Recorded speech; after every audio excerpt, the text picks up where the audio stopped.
thank you very much. And it's great to be here today at the U.S. Saudi Investment Forum.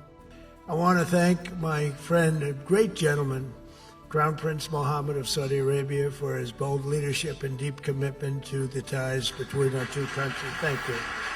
Thank you. Great gentleman. Personally, but he is good. And the other one that got it the most, but many of you in the room are playing a key role in making these projects happen, and we're told that $270 billion in agreements and sales are being signed between dozens of companies, and that's just happening today, $270 billion. That's big stuff.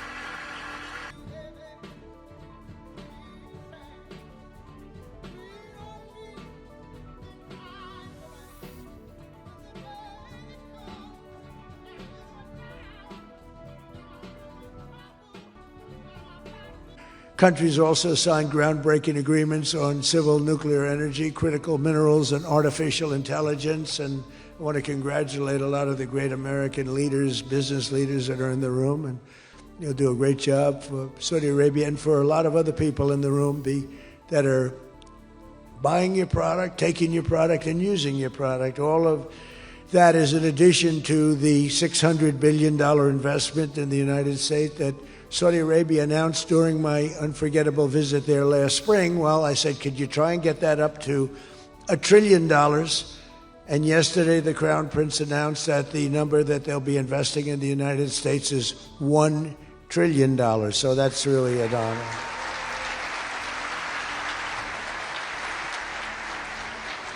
And we just took a picture backstage with some of the great business leaders and some of the great people, friends of mine from your country, and beautiful picture. And while we were taking the picture, I said, could you make it 1.5 trillion? So he's got something to think about. I don't know. We'll get something. I think we'll get something, Scott, right?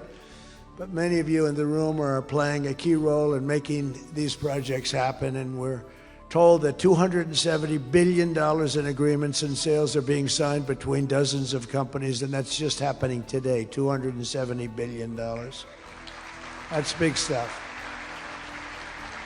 So on behalf of the thousands of American workers who I care about most, I want to thank you for bringing all those jobs and all those great opportunities to America and bringing great wealth to America. We've become a very wealthy country. We have a couple of little things. We're waiting for a decision. We hope that's going to be good, but if it's not, we always find ways, we find ways, but we've done things that nobody thought were possible, and we're taking in trillions and trillions of dollars. Tariffs have been, frankly, the best thing that's ever happened to our country. They've always been used against us, and we never had people that were smart enough to use them in the opposite direction. But now you do, and we have taken in trillions of dollars, and it's been absolutely amazing. We're going to be doing a dividend to the people, low and middle income, moderate income people, of at least $2,000. In addition to that, we'll be paying down debt very substantially. It's the kind of money we're taking in. And really, countries that took advantage of us are no longer taking advantage of us. Friends, some of our friends treated us far worse than our enemies on trade anyway, and we've got that all straightened out. And everybody's happy. They respect us again. It's like one of those things. I think they like us better, and they actually respect us, and it works out much better for us too. But I especially want to thank our numerous Saudi friends here today, including the ambassador to the United States, a friend of mine, Princess Rima. Thank you very much. Great job. Great representative you have. You sent a good representative. And many distinguished ministers and members of the cabinet, governor of the Public Investment Fund. Where's Yasser? Yasser's here someplace. Sometimes I see him dressed both ways. I don't know. It's cooler that way. I'd dress that way if I could. Yasser's terrific. He's a terrific man, actually. So thank you very much, Yasser. And Secretary Scott Bessent, who's been fantastic. Where's Scott? We're thinking about him for the Fed. But he wants no part of it. He likes being Secretary of the Treasury. I think we'll leave him. So let's cross your name off, right? Officially, right? Remember, you said that. I love the Fed job. To me, it's the easiest job in the world. You play golf for 28, 29 days, then you go and make a little speech. Tell everybody, in the case of the current guy, the wrong information because he has no clue. But if you have good instincts, you know, it's all based on instincts. I see they want to hire 3,000 economists, 3,000, to report to the Fed chairman. What are they going to do? Take all this information? 3,000 economists. That's why they're spending $4 billion on renovating a building that should have cost $25 million to do. They should have spent $25 million. They're building a basement into the Potomac River. I could have told them that's very tough to do when it doesn't work and it's very expensive. But they're up to $4 billion headed by this clown. But we have 3,000, think of it. They want to hire 3,000 economists. So they took a poll and they interviewed 71 people.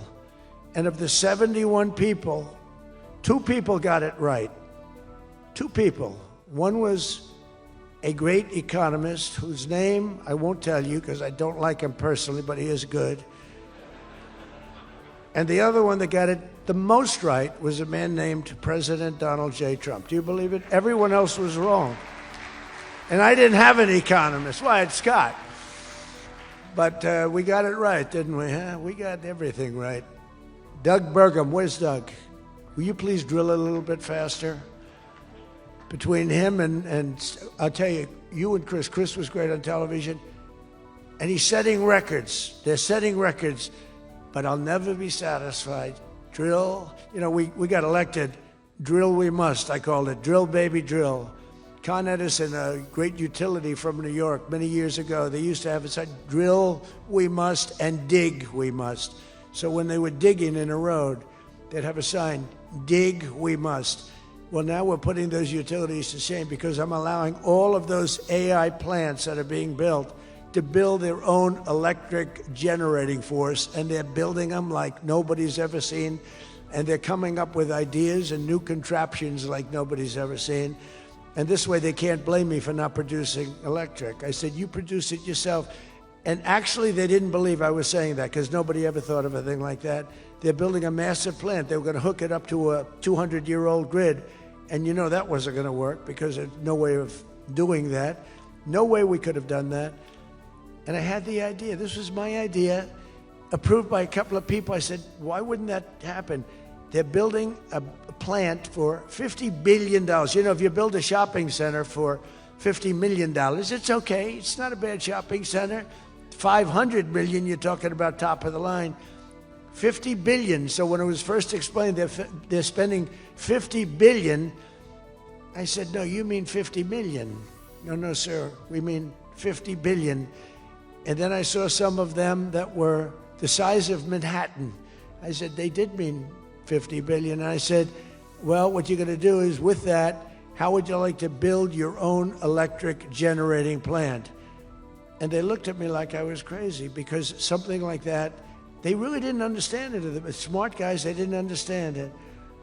They said to me at the next meeting, sir, the biggest problem we have will be electricity. I said, you don't understand.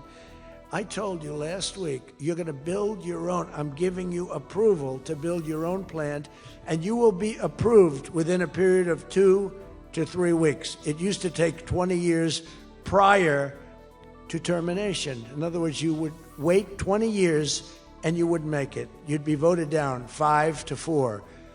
I said, we're getting you approved in a 2-week, 3-week period. In fact, Lee Zeldin, one of the superstars of this administration, I said, Lee, if it's oil and gas, get them approved in 2 weeks.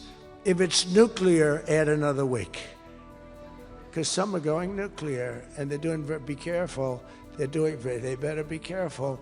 But they are going to be careful. They're the greatest people in the world. So now they come back and they actually believed it. And now they're being approved rapidly. And we have things being built, the likes of which nobody's ever seen. We're leading China by a lot in AI. And we're also bringing auto plants in from Canada and from Mexico. They took them, and they're all coming back. They're all coming back because of tariffs. If we didn't have tariffs, I mean, they like the fact that we won the election by a landslide on November 5th. That helped. But they're all coming back, and they're coming back from Germany and Japan. Toyota just announced, as you know, $10 billion worth of new